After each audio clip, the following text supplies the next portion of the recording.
Magandang araw sa inyong lahat at welcome sa aking channel. Naloloka na naman umano ang mga netizens sa itinatakbo ng plot ng action drama series ng FPJ's Batang Quiapo na pinagbibidan at dinidirect ng tinaguriang primetime king na si Coco Martin. Sa latest na mga pangyayari kasi ay tila nasisiraan na ng bait ang karakter ni Mercedes Cabral na si Lena matapos siyang palayasin ni Rigor.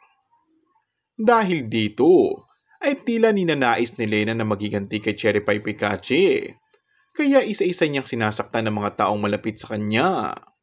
Gaya ni Nanoy, Lou Veloso, Roda, Direk Joel Lamangan at Tinding na si Charo Santos.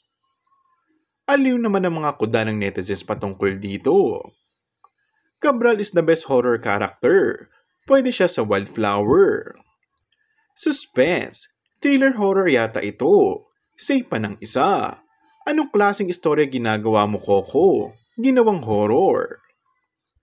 Samantala, sa panayam ni OG Diaz kay Coco Martin sa OG Diaz Inspires, sinabi ni Coco na wala talagang kwento ang Batang Quiapo.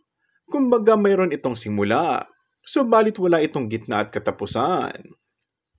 Ang probinsyano at Batang Quiapo kasi walang kwento. Wala siyang kwento. Kaya kaisan ko siya dalhin. Sinasalol lang siya ng viewers. Meron akong umpisa, pero wala akong gitna at dulo. Paliwanag pa ni Coco. And that's all for our today's video. Kung bago ka lang sa aking channel ay mag-subscribe at pindutin na rin ang notification bell. Maraming salamat!